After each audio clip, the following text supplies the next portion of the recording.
Welcome to the Shaker Show. Et boum les gars, bienvenue dans un nouvel épisode du Shaker Show, le premier podcast court et efficace qui vous parle de toute l'actualité du CrossFit et de l'entraînement fonctionnel en général. L'épisode d'aujourd'hui vous est sponsorisé en long, en large et en travers par CrossFit One Zone, une salle affiliée d'Anthologie située dans la ville d'Esbly dans le 77 à peine 15 minutes au quai de Disney.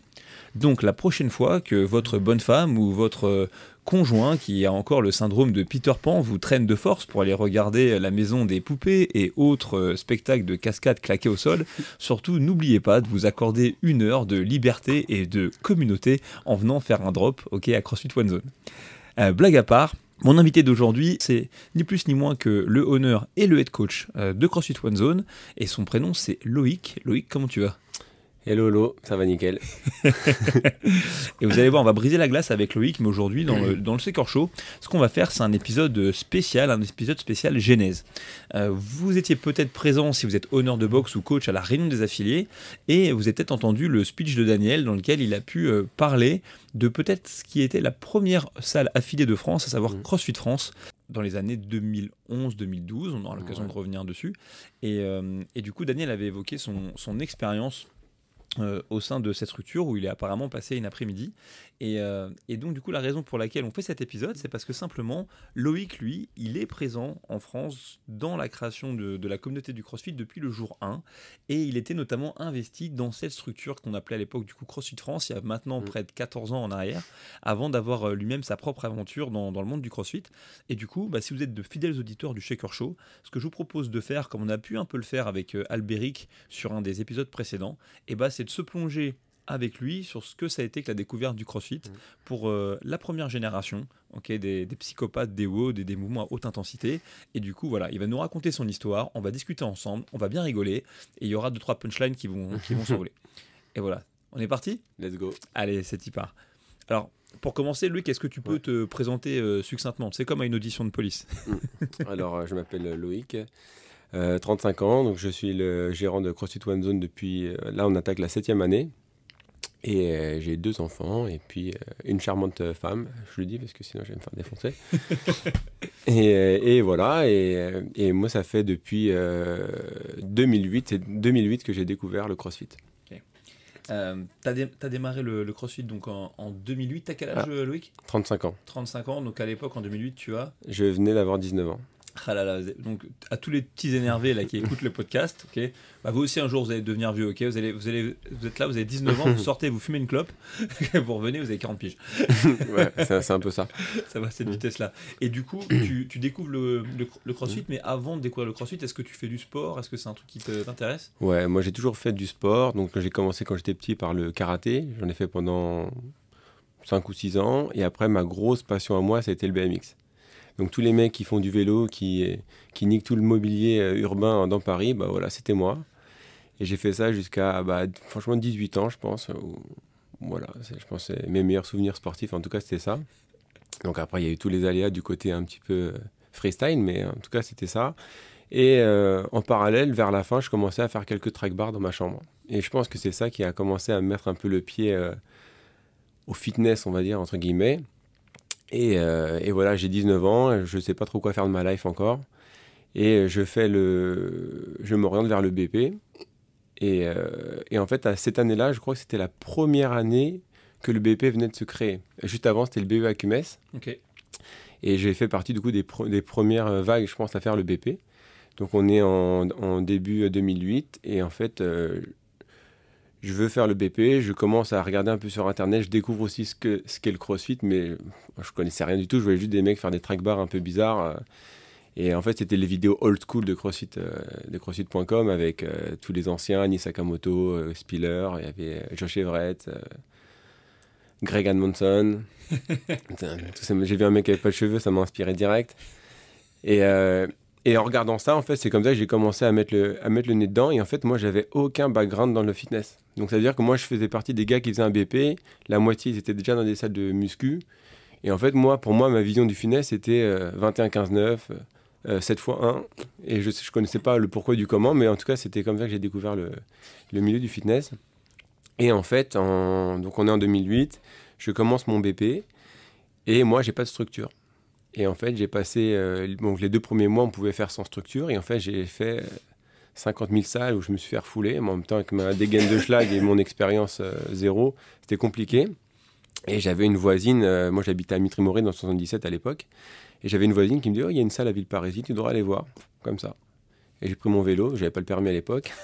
Je suis parti là-bas. Et en fait, c'est là que j'ai rencontré Cathy là, pour la première fois, qui venait d'ouvrir une salle qui s'appelait à l'époque Oxygène et Zen. Ok. Et bon, je lui explique mon truc, quoi. Je suis en BP, etc. Et elle m'a dit, bon, bah, tu fais quoi ce soir? Si tu veux, t'animes une séance, parce qu'on ne peut pas appeler ça coacher. Hein. Et je suis arrivé le soir et j'ai donné tout ce que j'avais sur le truc. Et elle m'a dit, bon, ok, je te prends. Et ça a commencé comme ça. Et du coup, dans cette salle-là, qui s'appelait Oxygène et Zen, qu'est-ce qu'elle y faisait exactement, Cathy? Est-ce qu'elle faisait déjà du crossfit à l'époque? Non. En fait, ça s'est fait au fur et à mesure du temps. Même moi, je découvrais, même moi, dans ma tête, je ne mettais même pas le mot crossfit dessus. Hein. Et en fait, et à la base, cette salle, c'était une salle de...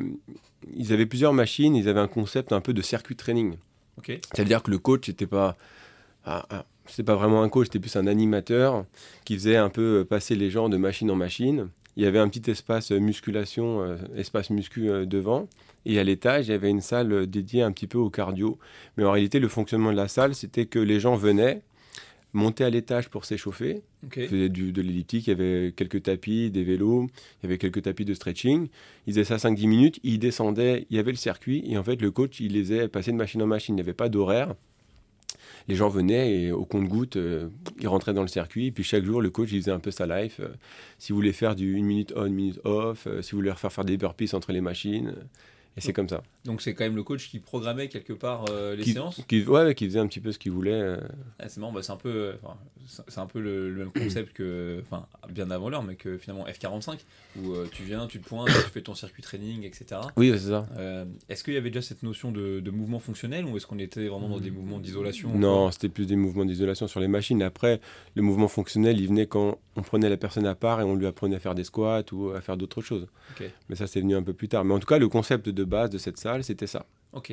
Voilà. Et donc à cette époque-là, tu es tout jeune, tu as 19 ans. Ouais. C'est intéressant déjà quand même que tu sois venu des arts martiaux et du BMX, parce que c'est quand même 2 trucs, moi je vois ça que de l'extérieur, mais qui ont l'air d'être pas antinomiques, mais entre guillemets, dans l'approche, très différents, dans le sens où le karaté, sur discipline japonaise, moi j'ai fait ça toute ma vie, t'apprends finalement pas peu de choses, mais tu sais, tu restes sur quelque chose que tu vas répéter beaucoup. C'est très exigeant techniquement, c'est très cadré, c'est comme ça, pas autrement, le pied dans cette direction, le coude ici, la hanche là. Et le BMX, si je comprends bien, du coup tu faisais pas de la course, tu faisais du freestyle, tu faisais des tricks. Je faisais du street, ce qu'on appelait du street, c'était que dans la rue. Donc voilà, les figures au sol, mais ça c'est pareil, en fait c'était une passion. Moi je passais ma vie à Paris, vers Bercy, au Bastille, et en plus de faire des grosses soirées mémorables, on a fait quand même du vélo entre-temps, et c'était vraiment cool. Et du coup, t'as aussi, c'est aussi potentiellement 2 communautés qui sont fortes. Enfin, en général, quand c'est dans un club de karaté, où j'imagine le BMX encore plus, les mecs sont un peu driven par une passion. J'imagine que vous retrouvez parce que vous faites cette activité-là à l'époque. Complètement. Et donc, du coup, comment il se passe le glissement, finalement au sein de la salle, du coup, vers le crossfit, tu veux dire? Vers le crossfit. Oui, après tu glisses dans ce que tu veux, avec qui tu veux. Moi, déjà, on m'aurait dit tu reviens ce soir et tout. J'aurais dit oui, ok. Non, j'étais en dèche à ce moment-là. Il fallait vraiment que je fasse quelque chose, que je trouve quelque chose. Mais en tout cas, quoi qu'on en dise, cette femme-là, qu'on appelait Cathy, mais qui s'appelait Catherine, elle m'a quand même laissé ma chance. Et je pense que si je ne l'avais pas rencontrée, il se peut qu'à ce moment-là, je glisse ailleurs, tu vois. Donc, donc voilà. Et comment ça s'est fait? En fait, c'est simple. C'est-à-dire que nous, on coachait en même temps avec l'école, etc. Il y avait un autre gars qui était en BP à ce moment-là aussi, dans cette salle, qui s'appelait Sabri, qui est toujours dans le fitness, qui a d'ailleurs ouvert des magasins de compléments alimentaires. Enfin, bref. Et en fait, voilà, moi je faisais mes recherches, déjà je bitais rien en anglais, donc c'était compliqué, mais en tout cas la passion a fait que, de toute façon, je me suis quand même intéressé. Entre les vidéos YouTube et CrossFit.com avec le CrossFit Journal, moi je téléchargeais tous les PDF à l'époque, des trucs, je pensais pas qu'il y en avait autant, après j'ai lâché l'affaire. Mais en tout cas, c'est comme ça que moi j'ai commencé à me nourrir un petit peu de la méthodologie, et en fait, quand j'y pense, je lisais pas mot pour mot ce qu'était vraiment le CrossFit ou la méthodologie, mais genre l'essence qui ressortait des vidéos ou des quelques articles, ça m'a beaucoup inspiré. Et en fait, moi, je coachais là-bas, le circuit, et de mon côté, je m'entraînais en mode CrossFit. Et je sais que même quand je faisais mon BP, je devais être le seul mec à faire des entraînements un peu comme ça à l'époque. Et en fait, c'est comme ça que petit à petit, en fait, dans la salle, ça a glissé. C'est-à-dire que Cathy s'est intéressée également au CrossFit. Et en fait, ce qui était l'espace à l'étage de cardio, etc., c'est devenu un petit peu notre espace d'entraînement. Donc, ça veut dire que moi, tous les matins, je venais, parce que moi, je coachais toujours que l'après-midi et la soirée de 14h jusqu'à 21h, un truc comme ça. Du coup, je venais toujours tous les matins vers 10h, 10h30. Je faisais mon training du CrossFit.com. Et Cathy faisait aussi. Et au fur et à mesure de s'entraîner comme ça, il y avait des adhérents qui venaient, qui commençaient à checker ce qu'on faisait. De fil en aiguille, j'en ai coaché 1, on en a coaché 2, 3, 4. Les mecs commençaient à lâcher l'affaire avec le circuit et venir avec nous pour s'entraîner. Et en fait, c'est né comme ça. Et au bout d'un moment, il y avait quand même un petit engouement. Puis on s'est rendu compte que putain, c'est addictif, ça fonctionne, c'est génial. Et au fur et à mesure du temps, on s'est dit pourquoi pas faire ces cours-là. Donc il y avait l'autre coach qui animait toujours les cours de circuit training. Et petit à petit, moi, je commençais à choper les gens en haut pour leur faire du CrossFit. Donc on avait un petit tableau blanc. Et donc il y avait, à cette époque, il faut se remettre dans le contexte, hein, il n'y avait aucune application de réservation. Parce qu'on est en quelle année? Là, on est en 2000. Réellement, je pense que le temps que tout ça prenne, on devait être déjà en 2009. Okay. 2009. Ah, mais déjà en 2009, moi, à ma connaissance, en 2009, il n'y a personne que j'ai déjà rencontré en France qui me dit moi, je suis sur CrossFit.com, je télécharge des articles du journal et je m'entraîne avec CrossFit.com. Et du coup, avant de te laisser reprendre l'histoire, ce qu'il y a d'intéressant aussi, c'est que tu as été chercher la connaissance à la source. À la source, ouais. Mais il n'y avait que ça de toute façon, tu n'avais aucun site internet. Non, et Rudy Koya, il faisait pas. Rudy Koya, si. D'ailleurs, ce mec-là est venu, je lui ai fait une séance d'initiation. On en reparlera si tu veux. Ouais, carrément. Et Aurélien Broussal, il faisait pas. C'est fou ça. Il y a des mecs qui font du CrossFit depuis 50 ans et ils n'étaient pas là en 2009. Rudy Koya, il s'est intéressé et il a eu une bonne démarche en tout cas. Rudy Koya, en vrai de vrai, Rudy Koya, c'est le GOAT. Parce que moi, je me rappelle quand je faisais du coup de la musculation de païen. Donc du coup, tout sauf du CrossFit. Moi, la fonctionnalité du mouvement avant que j'ai plus de 110 de tour de taille, c'est vraiment pas un truc qui m'intéressait. Et franchement, Rudy Koya, c'était le seul mec qui partageait très tôt sur internet. Il dit d'ailleurs qu'il s'est fait pomper son blog et tout. Ouais, super physique. Il dit qu'il s'est fait pomper par plein de mecs au sens figuré. Et en vrai, il a sans doute raison. C'est le vrai précurseur franchement du fitness et du body en France. Pour moi, c'est quand même Rudy Koya qui a compris ce truc un peu viral. Tu vois, et puis il était quand même dans l'échange, il a fait plein de blogs, plein de trucs. C'est un mec pas du tout sectaire. Tu sais quoi, je devrais le contacter, je devrais demander à faire un podcast avec Rudy Koya, ça me plairait bien, je vais lui envoyer un message aujourd'hui. Et du coup, juste j'attire l'attention sur le fait que, en fait, il y a plein de points communs avec ton histoire par rapport à Glassman. Je trouve ça déjà marrant que tu te déplaces à vélo. Parce que Glassman se déplaçait à vélo. Moi, j'avais pas le choix, frère, j'avais pas de voiture. Il avait pas de... Tu crois qu'il le faisait pourquoi lui? Ça fait longtemps que je l'ai pas vu sur un vélo, Glassman. Alors qu'en vrai, je sais qu'il a acheté un vélo qui vaut une blinde il y a pas longtemps.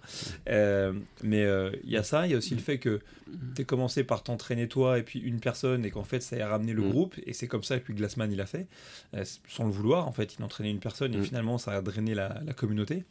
Et je trouve ça cool aussi que tu aies démarré avec quelqu'un, parce que je me rends pas compte, mais Catherine, est-ce que c'était quelqu'un de particulièrement fit? Oui. Oui, t'es en forme? Alors Cathy, moi quand je l'ai rencontrée, déjà elle approchait de la quarantaine, déjà à l'époque, et elle était quand même fit. C'était quelqu'un qui a toujours fait du sport. Après, elle avait pas un passif dans le monde du fitness, hein. Elle était directrice dans un magasin de vêtements, donc c'est Hugo Boss, je crois, un truc comme ça. Donc elle avait des responsabilités dans d'autres trucs parisiens. Et donc c'était une passionnée alors du coup? Oui, complètement. Et donc je trouve ça marrant que vous ayez commencé ensemble, parce que même si du coup elle était en forme, ça veut dire aussi, tu sais, que cet ADN là que parfois on a l'impression qu'on oublie, c'est que CrossFit c'est hardcore dans le challenge, c'est pas hardcore dans à qui s'adresse la méthode, puisque toi déjà au jour 1 finalement tu t'entraînais avec des gens qui avaient un niveau différent du tien entre guillemets. Oui, complètement. Donc ça c'était cool. Donc vas-y, reprends l'histoire. On est donc toujours en 2008-2009. On est 2009 et les gens viennent s'entraîner au fur et à mesure. Du coup, ce qui s'est passé, c'est que on s'est dit ok, faut qu'on mette quelque chose en place. Et en fait, du coup, moi le soir, ce que je faisais, c'est que les gens pouvaient venir pour faire du CrossFit. Et en fait, je me rends compte que c'était ouf ce que je faisais parce que moi, j'avais un seul chronomètre. Les gens venaient, il y avait un WOD au tableau et ils venaient au compte-gouttes. Ça veut dire qu'à chaque fois, je les échauffais, je leur expliquais le WOD, je lançais un chrono. J'avais des chronos, il y avait 86 minutes sur mon chrono. Je disais, bon, tu pars à 87. Après, je faisais mes calculs quand il avait fini, on marquait tout au tableau. Et en fait, c'est comme ça que ça s'est fait au début. Les gens venaient, on coachait. Et les gens venaient aussi faire des séances d'essai. Je me souviens, on avait fait une séance d'essai type. On leur apprenait les mouvements de base. Mais en vrai, c'était pas trop mal quand même. On leur faisait faire des pompes, on leur apprenait le squat, front squat, push press pour aller sur un thruster. Et on faisait quelques wall balls, quelques burpees. Bon, après ça, ils étaient rincés. Puis on leur faisait un mini Cindy. Un mini Cindy. On va terminer. Voilà. Ceux qui étaient chauds, on leur apprenait un peu le keeping. Et en fait, on faisait ça. Et après, les gens venaient. Et je pense que tu pourras demander à plein d'anciens. Je pense qu'ils ont tous fait cette séance d'essai-là. Et en fait, ils venaient comme ça. Donc, c'était vraiment des fois le rush. Après, c'était pas une salle où il y avait 3000 adhérents. Hein, donc, ça s'est fait comme ça. Et en fait, je pense qu'il a fait du tort à cette salle. C'est tout ce manque de communication qu'il y a eu par rapport aux adhérents. Parce que beaucoup d'adhérents, après, ont gueulé. Parce que finalement, l'espace d'en haut, on va en reparler. Mais au fur et à mesure, on l'a aménagé. Okay. Donc l'espace qui était à la base un espace de style yoga, échauffement, c'est devenu la mini-box, quoi. Donc on a tout dégagé et après c'est devenu l'espace uniquement de CrossFit. Et on a commencé peut-être aussi à tort à délaisser le bas. Okay. Et je pense qu'il y a eu aussi... C'était trop radical pour les gens, ils ne savaient pas, du coup ça se perdait un peu en bas. En haut il y avait des adeptes de fous qui venaient et pour la petite histoire il y a des gens de CrossFit France qui sont à One Zone... Okay. Encore là, donc qui m'ont suivi. Donc 15 ans plus tard. Ouais, 15 ans plus tard. Comme Gary, je sais pas si tu vois Gary. Oui, Gary. Sabrina. Black Solid là. Non, Gary. Un bab tout solide. Bab tout solide, on aime les babs tout solides, ok, donc on les garde. Je suis à quel salon de massage à oui, oui, salon de massage, je vois très bien. Donc voilà, bon bref. Et du coup, c'est comme ça, mais du coup on s'est rendu compte que ce système-là, ça marchait bien, mais bon, c'était vraiment le rush de coacher un par un comme ça, t'imagines le truc toi. Et du coup on a imposé des horaires, sauf que les horaires, bon, on disait 17h, 18h, 19h, 20h, je crois qu'on avait même un cours à 21h, et les gens venaient comme ça, mais pareil, il n'y avait pas de réservation, ça veut dire que c'était surprise, un coup ils sont 15, un coup ils sont 3, dans allez, 20 mètres carrés, tu vois, c'était comme ça. Et puis c'est comme ça qu'on a fait du CrossFit, et après... ce qui était du CrossFit en tout cas pour nous à l'époque, mais en vérité c'était les wodu.com que je mettais au tableau, donc c'était pas si déconnant. Bon, après peut-être que le plan de cours était vraiment à revoir, mais bon ça c'est pas grave en tout cas. En tout cas les gens apprenaient quelque chose, ils s'éclataient, mais en tout cas ça nourrissait pas la salle, financièrement etc, ça c'était sûr, trop radical, manque de communication, en même temps personne connaissait le CrossFit. Et puis même en termes de pricing, enfin je veux dire, je sais pas, je me rends pas compte. Non, mais... le problème c'est qu'on est resté sur les mêmes prices de son circuit training. Tu vois, c'était une salle qui aurait pu tourner avec beaucoup de gens. Et là, on a commencé à mettre des horaires, à mettre des barrières un peu partout. Et le prix n'avait pas changé. Et cette salle-là aussi, on l'a aménagée au fur et à mesure. C'est-à-dire que c'était marrant. C'est qu'il faut se remettre dans le contexte qu'à l'époque, il n'y a pas de drogue, il n'y a pas de tout ça. Il n'y avait même pas Amazon pour acheter une medicine ball. Du coup, nous, ce qu'on avait fait, c'est que la cage attraction, c'était un adhérent qui l'avait construite. Okay. Il avait fait les barres, il est venu, j'ai des photos, je t'enverrai. Il avait installé la cage, on était trop refait parce qu'on n'avait rien, on avait juste une barre suspendue et maintenant on avait une vraie cage à traction. Le matériel, petit à petit on s'est équipé et les seuls qui fournissaient en Europe c'était Cross Gym en Italie. Des fous furieux aussi. Et du coup on avait commencé à acheter quelques bumpers, les kettlebells. Tu sais à qui ça appartenait, Cross Gym? Ça appartenait aux Hells Angels. Ah ouais. Et parce que quand je voyais les vidéos des mecs tous rasés avec des gros tatouages, j'ai bon. Bah voilà, donc ça appartenait aux Hells Angels, Cross Gym, donc la marque d'équipement. T'avais Strength Shop, t'avais 2-3 trucs comme ça. Et en Italie, à un moment donné, ils ont voulu lancer leur affiliation Cross Gym. Et ça a fini en procès que Cross Gym a perdu, contre CrossFit. Et donc vous verrez dans les box à l'ancienne, hein, notamment il y a les fameux wall balls, là, c'est les rouges en cuir, là, Cross Gym et tout machin. Mais c'est la raison pour laquelle on se rend pas compte, nous trop en France, parce que c'est pas trop le sujet, mais aux États-Unis ou en Italie, les Hells Angels sont très puissants. Et c'est la raison pour laquelle Dave Castro et même Greg Glassman, pendant un temps, ils ont vraiment eu un gros service de protection en termes de garde du corps et compagnie. Parce que les Hells, notamment, je vais pas dire de bêtises, c'est pas sur la côte ouest justement, mais vraiment la région de Los Angeles et tout, ils sont vraiment puissants. Et quand le ton est un peu monté, ils se sont dit oh là là, nous on va se retrouver flagués avec une cible dans le dos là. Et donc, ils ont eu pendant un temps des gardes du corps, et c'était lié à cette histoire-là qui date de fou dans le monde du CrossFit, quoi. Bon, en tout cas, à cette époque-là, on était bien content de les trouver pour avoir nos Medicine Ball. et voilà. Merde, vive les Hells Angels. On vous connaît pas, mais on vous soutient. Ouais. Et c'est comme ça qu'on a aménagé un petit peu. Donc, c'était très petit. Mais en tout cas, je sais qu'il y a eu des soirs où je devais coacher 12 personnes sur un Fran, tu vois. Et quand tu faisais 3-2-1 go, que tu lançais les gens partir, tu disais, ouais, il y a un truc qui se passe. Tu vois, c'était ouf. Et puis voilà. Et aussi, à cette époque-là, on a commencé à se rendre compte de la puissance un peu internationale, parce que mine de rien, on avait des gens qui étaient calés à l'aéroport, qui prenaient un tacos pour venir faire un drop. Bon, peut-être qu'ils voyaient la boxe, c'était pas la boxe à l'américaine, mais c'était ouf pour nous. À Villeparisis, t'as un mec qui vient, il parle pas français, c'est un ricain, il habite là-bas, il vient faire un WOD. Ce que je veux dire, il y a quelques mecs à Villeparisis qui parlent pas français, mais c'est rare qu'ils parlent l'américain. Comme ça.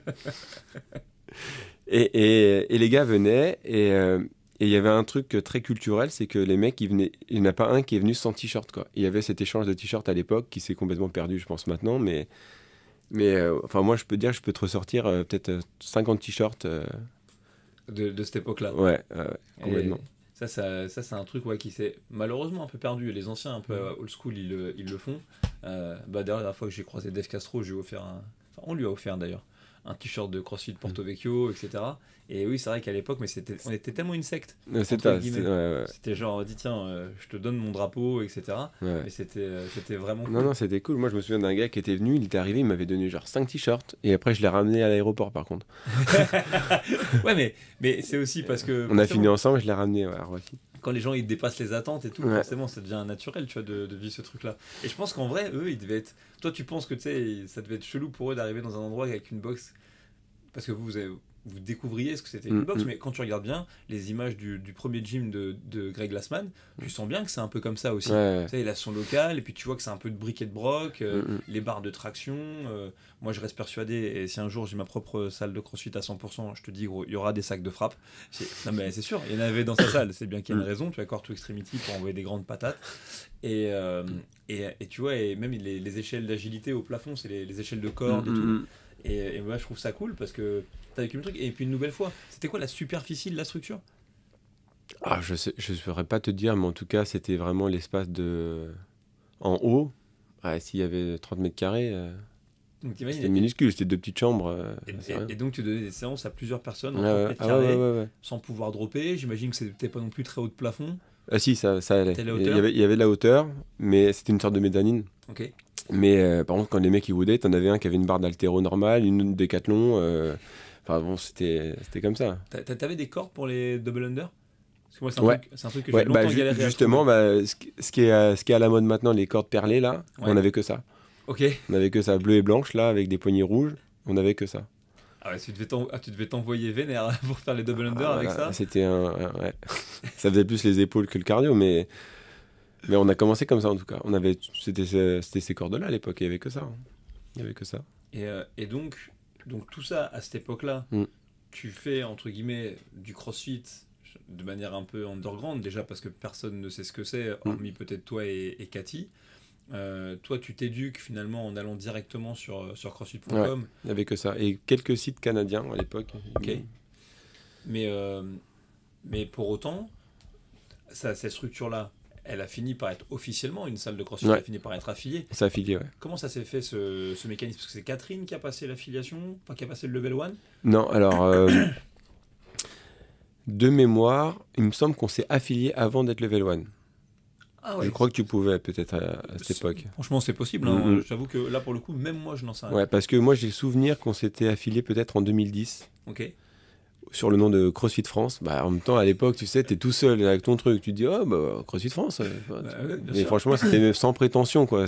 C'est facile de dire ça maintenant, mais t'es tout seul dans ton truc, tu vois ton machin, tu dis, CrossFit France. En plus, on est les premiers. Fuck, quoi. Et en plus, ce qu'il y a de marrant, c'est que même le service légal t'a donné l'affiliation à l'époque. Donc, faut comprendre, à l'époque, Affiliate Support, ça doit être dirigé par la sœur de Greg Glassman. Tu vois, c'est elle qui s'occupait de ça. Et donc, du coup, ça veut aussi dire que les gens, tu sais, des fois, ils anticipent pas, mais ça montre bien que les mecs n'avaient pas forcément une vision, entre guillemets, mercantile, tu vois, de ce qu'allait devenir le CrossFit. Dans le sens où, oui, bah vas-y, CrossFit France. Moi, je crois qu'ils étaient vas-y. contents même de dire oh putain en France cool. Bah oui, c'est ça, c'est ça. Et donc, tu as récupéré cette affiliation, du coup, 2010. Je crois, hein, il me semble que c'est 2010. Et du coup, nous, de fil en aiguille, on s'est dit on va passer le level 1, mais à l'époque, c'est pas comme aujourd'hui. Hein. Le level 1, donc on s'est inscrit en level 1, et nous, on a passé notre level 1 janvier 2011 Ok. en Suisse. En Parce qu'à Suisse. l'époque, il n'y avait rien en France. Et en Suisse, on s'est dit, il y a peut-être une chance qu'il y ait un peu de français là-dedans. Enfin, surtout pour moi. Raté. Quoique quand même, il y en a eu. Et c'était à Basel, je me rappelle très bien. Et donc voilà, on est descendu en voiture. J'avais mangé un risotto la veille que j'ai vomi sur le frein le lendemain. C'est véridique, hein, véridique. Et on a fait notre level 1 là-bas. Après, donc tout était en anglais, mais il y avait Jamie Tikkanen qui Ok. parle français. Et franchement, on allait le voir de temps en temps parce que pour qu'il fasse un petit. Oui, parce que tu n'avais pas de traduction. Ah, il n'y avait pas de traduction, c'était tout en anglais. Et donc, pour comprendre, CrossFit Basel, donc c'est à Bâle. Mm. Est-ce que tu te rappelles si la salle était vaguement jaune, si ça caillait? C'était pas dans une structure de CrossFit, hein, Ah oui. c'était carrément dans un gymnase, genre de collège, un truc comme ça. Donc ça c'est aussi c'est intéressant, c'est-à-dire que moi je le connais bien, le mec qui est à CrossFit Bâle, c'est un pote à moi qui s'appelle Ramon, que tu as peut-être déjà rencontré et tout, qui était peut-être même là d'ailleurs à ce Mais level 1. c'est quoi? C'est Ramon, il s'appelle? Ramon Guissine, un mec un peu assez corpulent. Chauve? Non, pour le coup, il avait peut-être le crâne rasé à l'époque, mais en tout cas pas chauve. Et Je sais plus. une tête, vraiment une tête de Gaulois dans Astérix. Mais Ouais, je sais plus son nom, mais j'avais sympathisé avec un gars de là-bas, ok, et je me demande si c'est pas lui. c'est possible, c'est un mec vraiment très, très sympa et qui a fait. Il est passionné de strongman, donc il est vraiment fort, mais pour autant, il a fait les régionaux Mhm. au moins en 2012 et en 2013, et c'est un mec, il est vraiment extraordinairement fit, et aujourd'hui, il a du coup une grosse box à Bâle, et avant ça, il en avait deux plus petites. Et donc, ce qu'il y a d'intéressant, c'est que à la racine, tu vois, de tout ça, Albéric, que j'ai eu Qui était là-bas. Et t'es avec toi, Albé? T'as passé Exactement. ton level 1 en même temps qu'Albé? Ouais.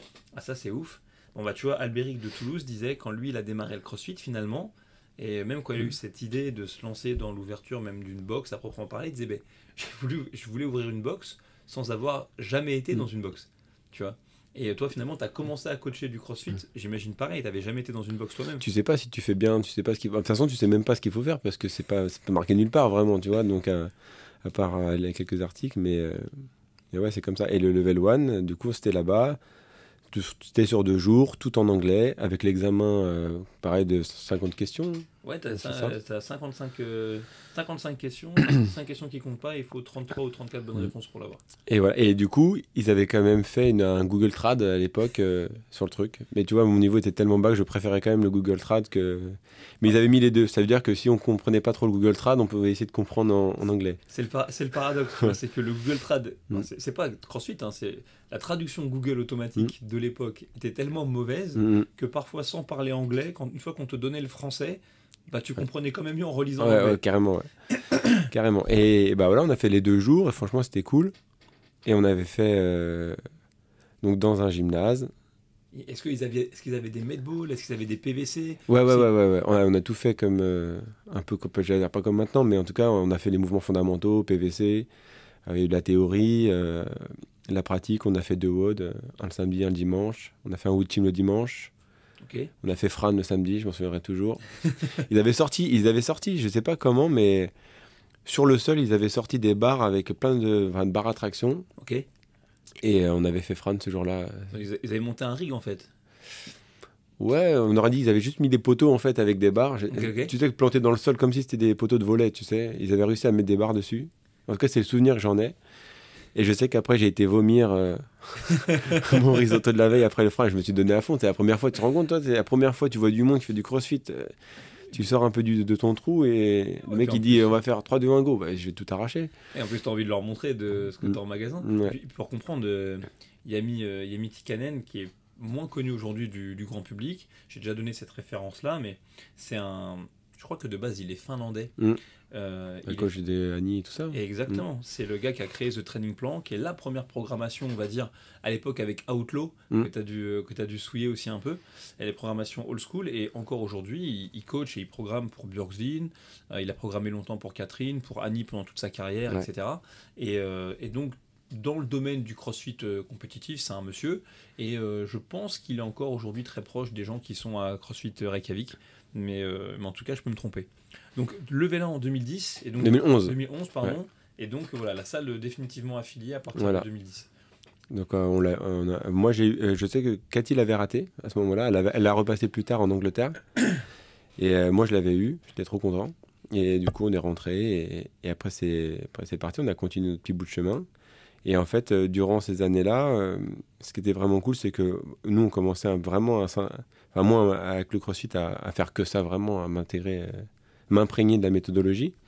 Et en fait, on a vraiment monté une petite communauté. Moi, j'avais vraiment un groupe de potes. On sortait le samedi soir, on allait à Disney Village, au Cinoche, on woodait tout le temps. Enfin, je peux te remontrer, j'ai des vidéos, je faisais des montages à l'époque. Voilà, quoi, c'était très, très lourd. Et derrière ça, on a aussi fait CrossFit Weightlifting. Ok. Alors ça, c'était en 2012, c'était vers la fermeture, parce que la salle, elle a fermé début 2012. Ok. Donc on avait passé aussi CrossFit Weightlifting qui était en Italie, à Milan, avec Sage Bergner. Ok, c'est avec la fille. Avec la fille, ouais. Ah ouais, c'est marrant, ça. Elle était venue en Hugs ou pas? Ah, ça se pourrait, ouais. Ça se pourrait. Ouais, j'étais vraiment nul en haltéro, je pense que je repense au truc. Je captais rien, mais donc il y avait ça. Et en fait, pendant ce temps-là, et ben mine de rien, j'ai fait quand même. Il y a plein de gens qui sont venus, qui sont maintenant des honneurs, des anciens. Je pense à Mathieu Godet. Je me rappelle la toute première fois qu'il est venu. Le gars était déter de fou. Hein. Il prenait le train et il marchait de la gare de Villeparisis jusqu'à la salle. Ok. La salle, je sais pas si tu visualises où elle est. Elle est vers, comme si tu allais au McDo. La zone industrielle. Du coup, je vois beaucoup mieux. C'est là que j'achète tous mes trucs pour faire mes travaux. T'as une chicane. Tu passes une chicane. Oui. Et ben c'est là, c'était en face. Ok. Ça, c'est marrant, mais peut-être que je réouvrirai une box à l'endroit de CrossFit France. J'ai été à ce local-là, maintenant il appartient à la ville. Ok, raison de plus, il faut leur demander. Mais ils font des cours d'arts martiaux et tout dedans. Enfin, bref. Ah bah je vois très bien ce local. Sur la gauche, à côté de la métallerie. Mais ça va, c'est du taekwondo, franchement je pense qu'on peut se les faire. Ah, on ira les voir. Ils sont pas si forts. On ira les voir. Et donc il y a des gars comme ça qui sont venus, comme Mathieu Godet. Déter, il est venu la première fois, ce mec-là, et c'est un gars qui est un peu de street workout. Ouais, Mathieu Godet, pour moi, c'était le Chris Piller. Tu vois, ouais, c'est ça, exactement. Cardio de malade, parce que le mec faisait que des côtes tout le temps, il s'entraînait qu'à faire des côtes. Et gros cardio, bonne gym, sauf que quand il est arrivé, c'était Diane. Donc je lui ai appris le squat clean, il faisait le malin, il se croyait fort et tout. C'était Diane ou c'était Elisabeth Si tu dis que tu l'as appris le squat clean, c'est pour savoir. Ouais, bonne question. Attends, parce que non, c'est pas Diane, c'est... Ouais, non, t'as raison, je crois que c'est Elisabeth. S'il a fait squat clean 21-15-9. Ouais, ça va, je me rappelais pas de Michael tout à l'heure, t'as le droit de pas te rappeler d'Elisabeth maintenant, c'est bon, on a égalité. si, c'est Elisabeth, ouais, c'était Elisabeth. Ouais, si, c'était squat clean. Et du coup, je lui ai appris le squat clean sur son premier WOD. Ok. Alors moi, je lui ai appris le squat clean avec mes connaissances de l'époque, t'imagines le squat clean. Mais en tout cas, il a appris cher parce qu'il s'est rendu compte qu'il avait pas de jambes. Mais en tout cas, on a bien rigolé parce que, en fait, ça l'avait fait redescendre un peu d'un étage, tu sais comment il est, mais bon, super sympa. Et en fait, il a accroché de fou, et puis il venait régulièrement comme ça, il venait à pied et tout, déter, donc trop cool. Tu l'as encore un peu sur les réseaux, Mathieu Godet ? Ouais.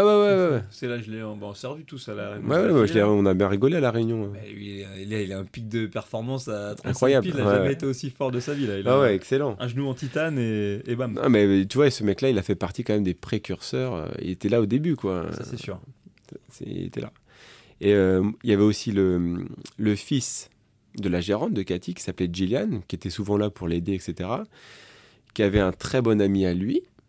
Il lui a dit, viens découvrir le CrossFit. Ok. Il s'appelle Joachim Marty. Donc Joachim Marty est venu la première fois et il m'a dit, ouais, c'est mon pote et tout. Il faisait de la musique, je sais pas quoi. Okay. Et en fait, je lui ai fait sa première séance d'initiation. Et en fait, il a découvert le CrossFit comme ça et c'était cool. Il venait régulièrement, il adorait ça, quoi. Ah bah de toute façon, Joachim, je crois qu'il était clarinettiste, mais peut-être que ça peut être hautbois ou un autre truc comme ça. De toute façon, voilà, pour moi, la flûte, c'est la flûte. Mais oui, donc pour ceux qui ne se rendent pas compte, Joachim Marty, c'est le fondateur des CrossFit Original Addict, qui a été peut-être l'une des premières grosses salles. Et puis aussi, c'était, franchement, pour moi, les addicts, c'est aussi une certaine vision du CrossFit, tu vois, un peu comme le BMX, un peu comme le skate. Ça, c'est vraiment à la route, c'est une grosse communauté et tout.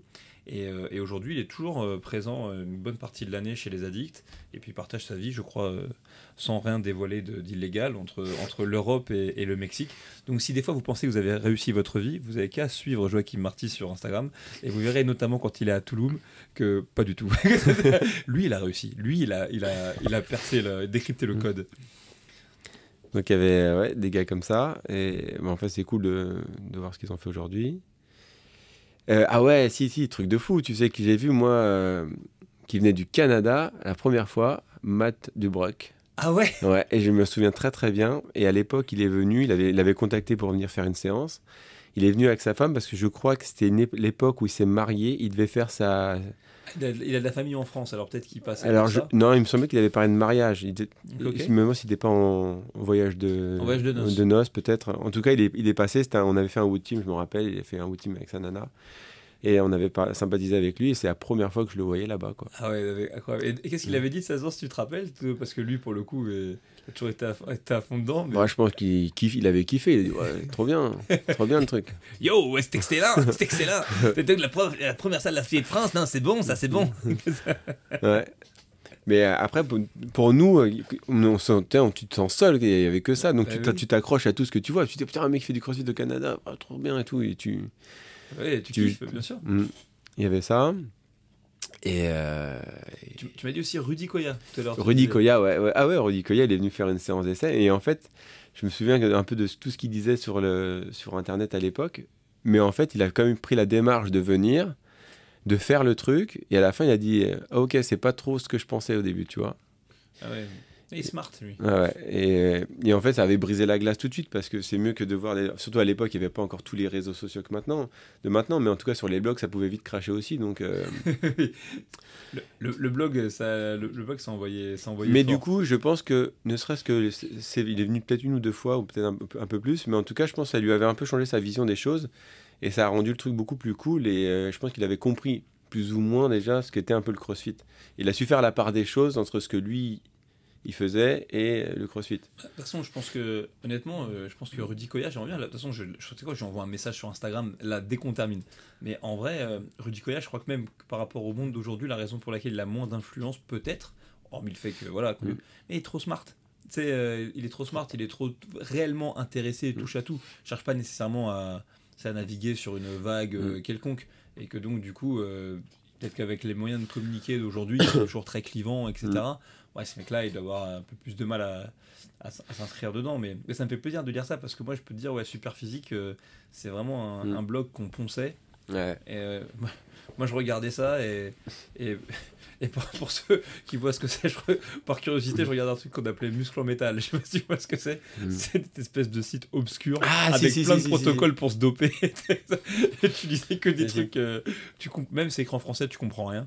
Mais c'était assez ouf. Et en plus, tu m'as retrouvé une relique là tout à l'heure dans le bureau. Mais je veux dire, le fait que tu aies découvert le CrossFit, c'est fou parce que c'est vraiment une activité dont on parlait pas ou peu, finalement, surtout en 2008. Mais rien du tout. T'avais rien. Tu tapais CrossFit, il n'y avait rien qui apparaissait dans la barre de Google à part crossfit.com.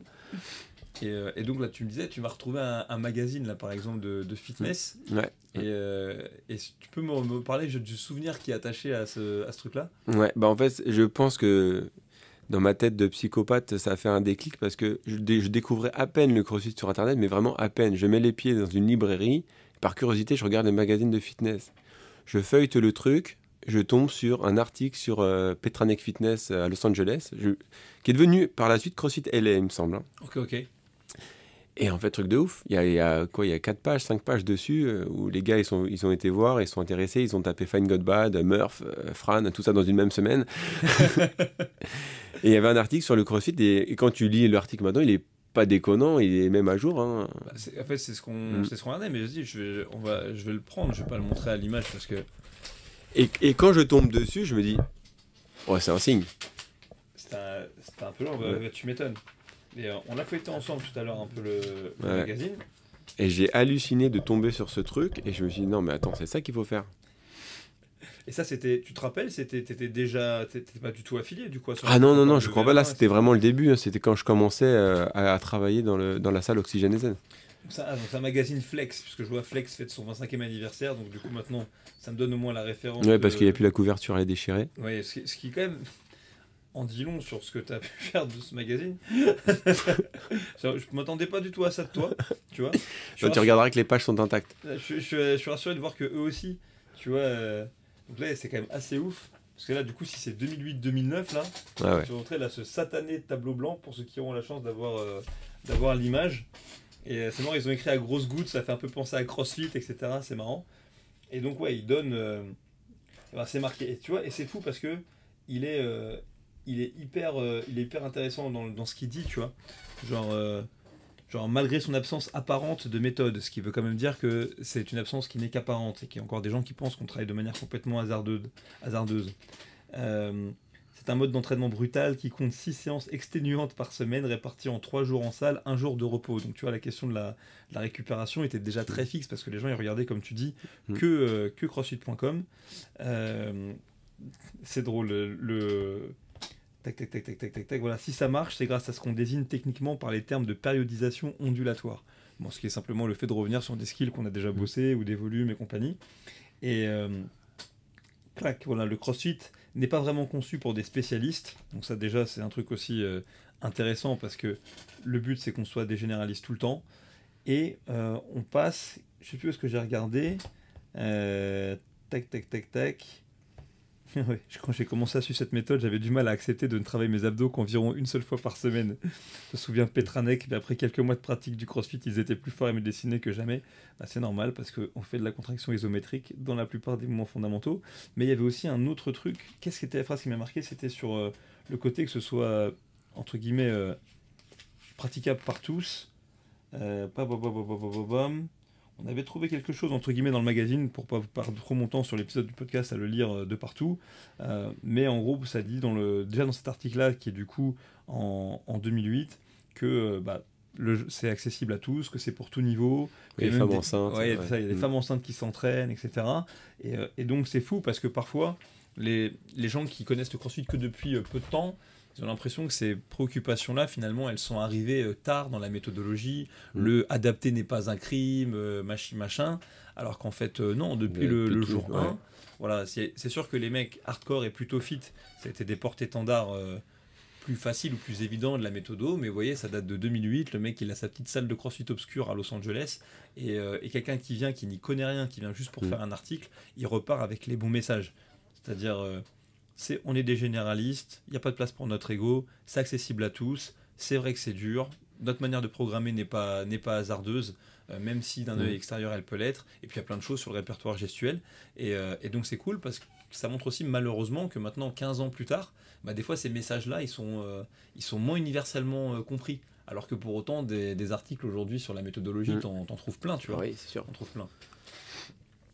Bref, regardez CrossFit.com et regardez un petit peu ce que faisaient les vieux. La vérité n'est pas toujours ailleurs, finalement.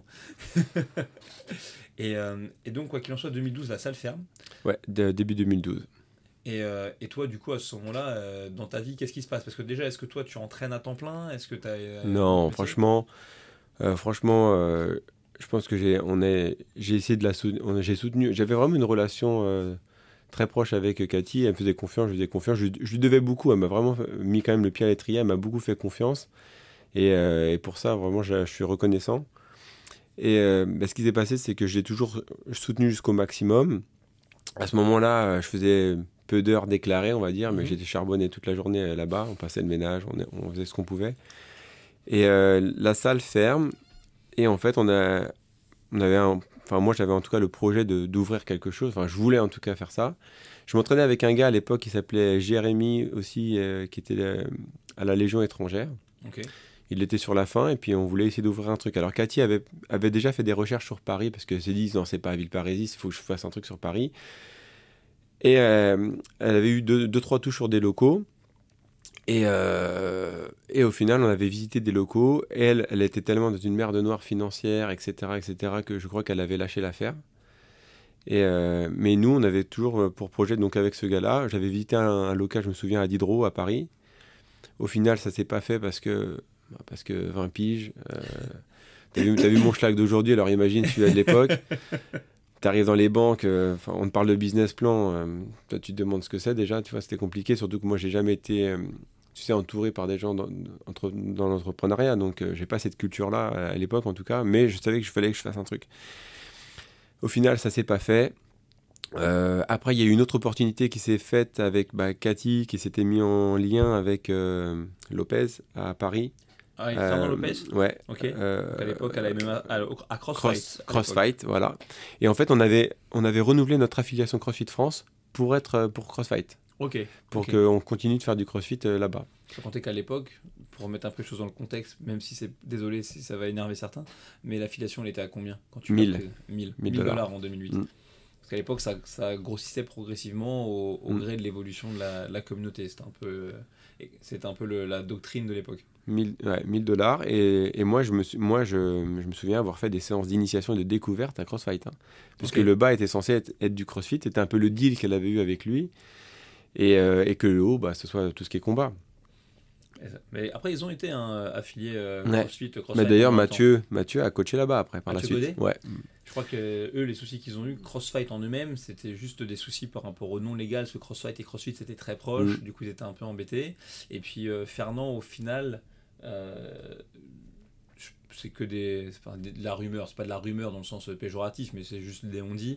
En fait, à un moment donné, il a fini par avoir un problème avec le CrossFit, aussi bien peut-être à cause de la population, mais aussi à cause des relations avec les voisins, parce que ça crée quand même pas mal de nuisances, et que là où ils sont à Porte Dorée, il y a beaucoup de voisinage autour. Mais en tout cas, c'était sa volonté au départ, et je trouve que c'était super cool d'avoir vraiment un espèce de lieu où tu es de la préparation physique générale vraiment, et en plus tous volés sport de combat. Et si c'était déjà le projet à Cross Warrior à Montévrain dans le 7-7, peut-être arrivé trop tôt, celui-ci, à défaut d'arriver trop tôt, il était quand même vraiment précurseur. Et ouais, ça aurait été cool. Ouais, totalement. Après, je sais pas trop ce qui s'est passé, parce que c'est Cathy un peu qui gérait, et moi qui me mettais dans le moule. Je pense qu'il y a eu petit conflit d'intérêts, ou je sais pas, avec les accords qu'ils ont eu entre eux. En tout cas, elle a lâché l'affaire. Moi, j'ai toujours voulu être, tu vois, loyal, fidèle, donc je suis parti dans le truc. Et puis en fait, ça s'est arrêté comme ça, tout simplement. Après, je pense que c'est Joachim qui a repris le relais sur les quais de Seine. Ah ouais, sur les quais de Seine, parce que moi, je me souviens, on s'était pris le bec pas mal de fois, parce que tu sais, faut se remettre dans le contexte. On est dans une époque, à un moment, nous, on ferme. Oh, c'était blasé, t'as l'impression que tous les adhérents qui sont là, ils sont en train de monter un truc, de profiter un peu maintenant de l'engouement, et toi, t'es comme un con. Et au final, bon, après, ça s'est rétabli, mais sur le coup, j'avais un peu le seum contre tout le monde.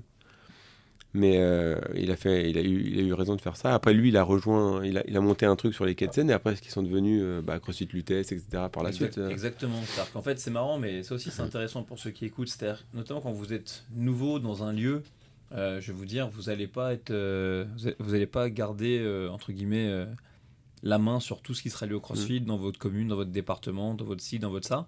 Et donc au début, c'est toujours un peu crispant quand il y a, entre guillemets, d'autres gens qui font la même activité que vous qui ouvrent. Mais en fait, en vérité, c'est là que ça devient intéressant, mais on le comprend que bien plus tard. C'est-à-dire qu'au début, on croit que quelqu'un qui va ouvrir une structure de CrossFit dans notre coin, c'est de la concurrence, alors que finalement, ça fait que créer des CrossFitters en plus et que c'est une bonne chose. Et que là, par exemple, toi, Loïc, tu montres. Toi, tu as rencontré Joachim Marty. Peut-être si tu n'avais pas rencontré, il n'aurait jamais monté son projet. S'il n'avait jamais monté son projet, Antoine Escrivant aurait sans doute lui-même pas fait la même chose. Je pense aussi à Thiomine, qui est dans le sud, qui vient aussi des Addicts, qui lui maintenant a sa propre box. Et puis des exemples comme ça, il y en a plein. CrossFit Louvre, c'est pareil. Et donc, du coup, il faut un peu de temps pour le capter. Mais au final, c'est pas la question de l'héritage, mais on peut aussi être fier, tu vois, d'avoir contribué à lancer d'autres projets, parce qu'au final ça a impacté l'existence de plein de gens de manière directe ou indirecte. Et donc tu vois, le projet là, c'était l'un des buts du podcast, mais le projet aussi de cet épisode, c'est aussi de prendre le temps du coup de dire merci à Cathy, dont on a évoqué le nom à la dernière réunion des affiliés, parce qu'en vrai, s'il n'y avait pas eu cette femme qui a eu déjà la gentillesse, tu vois, en vrai, tu vois, carrément. de prendre non, mais complètement. un grand Gus avec un petit vélo, avec des pédales sur les roues, sans frein, tu vois, pour venir coacher. S'il n'avait pas eu la curiosité aussi intellectuelle de partager des entraînements avec toi, et ensuite finalement de faire évoluer la vision de son projet, parce que c'était ça aussi, il faut avoir de l'intelligence de se dire, bah tiens, j'avais prévu de faire un circuit training, et puis finalement je vais changer complètement pour faire des trucs, et bah par voie de conséquence, il y a peut-être plein de choses qui ne se seraient pas produites en France, dans le monde du CrossFit. Et que ça, ces histoires-là, elles datent de 2008-2009, qu'on est là en 2024, mais que tout a une ramification, tu vois, au final. Et ça, c'est vraiment, vraiment, vraiment fun. Et au final, toi, pour aller vers le dernier tronçon en plus du podcast, bah, je veux dire, finalement, tu l'as réalisé ton projet. Ouais. Comment Ouais, bah, je pense que si j'avais pas fait ça dans ma vie, tu vois, c'est un truc qui a toujours été dans ma tête. Quand CrossFit France ça a fermé, franchement, j'étais dégoûté et il fallait faire quelque chose. Donc, on a fait ce qu'on pouvait. Et après, je me suis dit, bon, lâche l'affaire. Ce qui s'est passé, c'est que moi, j'ai été chez les pompiers de Paris. Rien à voir, mais il fallait que je fasse quelque chose de ma vie. Et en vérité, j'aurais pu aller coacher ailleurs. Je sais pas pourquoi ça s'est pas fait. En tout cas, je crois que déjà, je voulais monter mon truc. J'avais peut-être ma vision, je sais pas. Et en fait, j'ai fait 5 ans et demi chez les pompiers de Paris. J'ai continué un peu à coacher à droite à gauche, donc je faisais du PT un petit peu, et après j'étais aussi à Cross Warrior. Ok. Et en fait, dans ma tête, en fait, j'avais un dossier sur mon ordinateur, et je marquais tout ce qu'il fallait faire pour faire une salle de CrossFit. Tu sais, en fait, je montais mon business plan sans m'en rendre compte. Et les 2 dernières années où j'étais chez les pompiers, bah, je les ai consacrées à monter mon projet. Et en fait, j'ai fini en 2018 et en octobre 2018, j'avais déjà signé mon affiliation pour CrossFit One Zone. J'ai fini les pompiers, je crois que c'était juillet 2018. Octobre 2018, j'ai signé. Donc j'avais déjà tout préparé en amont. Et t'es malin, toi. Sophie, elle a dû bien t'aider, non? Bah, je pense sincèrement que s'il n'y avait pas eu Sophie, il n'y aurait pas de CrossFit One Zone. Parce que tout le côté admin qui fait péter un plomb en France. Moi, j'ai une théorie, je dis quand dans une salle de CrossFit, t'as une Sophie qui traîne, parce que c'est aussi le nom d'un peu la tête pensante de CrossFit Lou. Je dis en général, c'est bon signe. Ah ouais, non, c'est sûr. Ah bah, c'est sûr et certain, hein, je lui dois beaucoup. Et aujourd'hui, bah, la boxe, mine de rien, on est loin des... Même si c'est pas ça qui fait la valeur de la structure, mais je veux dire, on est loin des 30 mètres carrés pour s'entraîner. T'as un plateau qui fait quoi, 500 quasiment? Ouais, quasiment. Ouais, 450, 500 mètres carrés. Et t'as quoi, 300 membres? 380. 300, pardon, excusez-moi du peu, 400 membres. Tu t'habilles toujours comme ça? Ouais, tu sais, ça n'a pas changé. Mais en tout cas, voilà, les choses vont bien et c'est 2024 et c'est 16 ans finalement d'une aventure pour arriver à ça entre la première vidéo YouTube avec un mec qui fait des tractions trichées. Ouais, c'est ça, ouais. Et ce point-là, et tu as organisé ta propre compète encore pour quoi? C'est la 3e édition, 4e? Ouais, 3e édition qu'on fait juste pour les adhérents, pour s'éclater. Et c'est très cool. Et c'est aussi, moi, merci, je te dis honnêtement, parce que c'est aussi le lieu que j'utilise maintenant pour tester la programmation que je fais pour les salles affiliées. Et qui, du coup, même si elle est toujours pas parfaite, parce que de toute façon, c'est pas le but, bah, dites-vous qu'elle est toujours un peu plus parfaite qu'à One Zone déjà. Exactement, que la version bêta que les mecs qui se ramassent dans la tronche toutes les semaines. Mais en vrai, je trouve que c'est une box qui est très cool parce que c'est un bel outil pour travailler, tu as le bon équilibre entre le nombre d'adhérents et ta vision à toi que tu as envie de préserver pour fournir le crossfit que tu aimes. Et puis les gens aussi qui viennent s'entraîner là, bah, c'est marrant parce que tu as quand même tous les profils. Ouais, complètement. Voilà, tu as des gens un peu hardcore comme, je sais pas moi, Alexis, Mélodie, Arnold, qui des fois ont des objectifs gros et en même temps, n'importe qui passe la porte, tout âge et tous sont bien et chill. Et voilà, et c'est très cool. Et que du coup, quand on comprend, toi, comment tu as découvert le CrossFit et comment tu as commencé à le coacher, bah, on comprend aussi où est-ce que tu en es maintenant. Donc voilà. Cool. T'as un truc à rajouter? Non, rien de particulier. Peut-être des choses qui vont remonter, mais plus tard. Ouais. Non, en tout cas, c'est vrai que c'est une bonne... on a démarré de loin, mais je suis super content. En tout cas, moi, dans ma tête, je m'étais dit, je peux pas me réveiller à 60 piges et pas avoir essayé ça. C'est impossible. Donc, il fallait que je le fasse. Quoi qu'il arrive, sinon je vais en enfer. Donc non, c'est vraiment cool. En tout cas, je regrette pas du tout d'avoir fait ça. Et puis, je pense que même s'il y a eu des moments dans cette époque qui ont été durs à digérer, même certains m'ont reproché d'avoir été trop fidèle à Cathy, c'était comme ça, je lui devais ça. Je regrette pas parce qu'au final, c'est le parcours c'est le chemin qu'il devait y avoir et puis ça s'est fait comme ça. Et puis. Et t'as des nouvelles toujours de cette femme-là? Non, beaucoup moins. Non. On avait gardé contact un petit peu. Je sais qu'elle m'avait renvoyé un mail il n'y a pas très très longtemps, il y a peut-être 1 an. On avait échangé comme ça.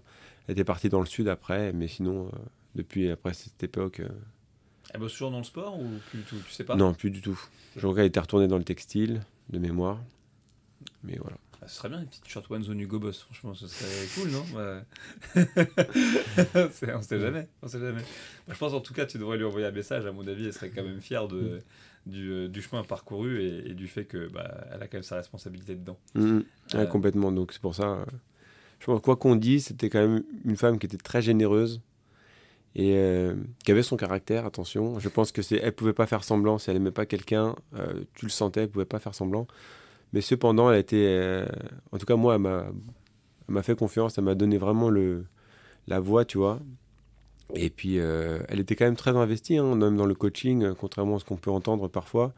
Enfin, je veux dire, elle était vraiment à fond pour aider les gens. Donc, je suis persuadé que tu n'aurais pas pris le chemin du CrossFit sans ça. Enfin, je veux dire, surtout à l'époque. C'est-à-dire que fallait, et je te dis, c'est quand même une grande marque d'intelligence. Quand tu ouvres un projet où tu te dis, bah tiens, les gens vont passer d'une machine à une autre avec un animateur pour finalement te dire, je vais faire des mouvements fonctionnels complexes avec de l'haltérophilie, de la corde, et où les gens, il faut les pousser pour le coup H24 de la séance et les coacher pour être en sécurité. Là, ça change la donne. Écoute, pour conclure le podcast, parce que je t'ai vu regarder l'heure, ce qui veut dire que tu dois devoir filer pour choper tes gosses. Exactement. Je te propose de respecter la tradition du podcast qui est super simple. Elle consiste à ce que chaque invité en fait partage une recommandation. Ça peut être un bouquin, un film, une ressource quelconque qui toi soit t'ont inspiré, soit te plaise dans ton travail d'entraîneur ou juste en tant que personne. Et voilà, et comme ça si les gens ils ont un peu fité avec ta personnalité, des fois ça leur donne envie d'aller regarder et ça contribue à nous rendre moins bêtes. Ok. Alors peut-être un article que j'avais relu quand j'ai révisé à l'époque pour le level 3, donc c'est peut-être plus quelque chose pour les honneurs. C'était un article de... comment il s'appelle Ben Bergeron, okay. Tu sais, sur l'excellence, là. Le titre La poursuite de l'excellence. Okay. Alors là, c'est plus pour les honneurs, mais en tout cas, ces articles-là sur la poursuite de l'excellence, je leur conseille vraiment de le lire, parce qu'à un moment, il y a un texte où ils reprennent par rapport à la vidéo qu'on peut trouver sur Internet avec les balles, tu sais, les balles de ping-pong dans un bol, le sable, etc. Okay, ça te parle, ça, ou pas? Je vais regarder sur YouTube. En gros, c'est un article super intéressant parce que qui en gros veut dire l'essentiel dans une box de CrossFit, ça reste quand même le coaching et la méthodologie. Et tout ce qui va être communication, marketing, tout ça, c'est du plus. Et en fait, on se rend compte qu'aujourd'hui, il y a... Voilà, c'est ça. Et en gros, ce que veut dire que dans le bol, les balles de ping-pong, c'est le coaching, c'est l'humain. C'est vraiment ça le plus important. Et tout le reste, c'est pas que c'est du vent, mais c'est pas la priorité. Et en fait, on se rend compte que même dans les salles de CrossFit, les gens, ils vont tout miser sur la com, le marketing, mais ils vont oublier l'essentiel. Faire du vrai CrossFit, s'intéresser réellement et sincèrement aux gens et essayer de donner le meilleur coaching. Et juste ça, ça fait le job. Après, le reste, c'est du plus. Tu vois ce que je veux dire? Je vois très bien ici, parce que c'est un peu la recette du succès à One Zone. C'est très bien. Moi, je pense que tu es un très bon entraîneur. C'est pas pour rien que le level 3, tu l'as eu les doigts dans le pif, mais c'est aussi... Moi, vu de la maison dans laquelle je viens, c'est aussi ici, ça fonctionne franchement à 90% parce que le service, il est à la hauteur et que la communauté, elle est très forte. Tu vois, il n'y a pas un milliard de process autour de la communication, des scripts de vente, de l'Instagram ou je sais pas quoi. C'est très organique. Alors, toutes ces choses-là sont très bonnes. Moi, ah oui, c'est sûr. Mais moi, tu me restes... Voilà, moi, je suis intimement convaincu que ce qui compte, c'est le service, le coaching, l'expérience athlète, et que quand les gens qui viennent chez vous, ils passent un moment vraiment qui les éclate, et qu'en plus on les prend en charge correctement, le reste à suivre, et ça suit, et qu'à l'inverse, tu peux avoir la plus belle communication du monde et des process de vente incroyables. Ouais, tu feras peut-être des ventes, mais tu vas aussi devoir continuer à en faire pendant des siècles et des siècles, parce que malheureusement, exactement, la rétention, c'est pas la même. Donc ok, l'article sur la poursuite de l'excellence par Ben Bergeron. On prend cette recommandation avec grand plaisir. Et moi, ma reco, elle est musicale. Cette semaine, je la mettrai dans la description du podcast. Hier, j'étais au siège de Rogue pour préparer la nouvelle mouture du French Rodon, édition 2025. Et puis aussi pour me faire offrir des super sweats à capuche en camo. Et on s'est entraîné. Et je me suis entraîné, j'ai fait du bench, je me suis entraîné avec c'est le slingshot, tu vois ce que c'est, truc élastique là qui t'aide à entre guillemets à lever des charges plus lourdes que avec son bac. Donc je faisais des grandes séries de 5 à 130 comme si j'avais 110, j'étais vraiment content. Et j'ai écouté du son, j'ai écouté du rap islandais. Donc je trouve que si vous êtes un crossfitter de la street, OK, et ben en vrai, il y a un truc à faire avec ça parce que c'est du hip-hop. Et en même temps, c'est la force des Vikings, tu vois. Donc, ça sort tout droit de Reykjavik. Donc, j'ai 2-3 recos et je les mettrai dans la description du podcast. Et je compte sur vous pour pourrir, OK, les musiques d'entraînement de toutes les box de France grâce à ce truc incroyable qu'on appelle le rap islandais. Ah, ça fait des trucs, tout de tir. Et voilà, là, je l'ai fait, ça faisait un peu roumain, mais vraiment, c'est stylé. OK. Les gars, c'était le dernier épisode en date du Shaker Show. On vous dit à tout bientôt. Ciao. Ciao.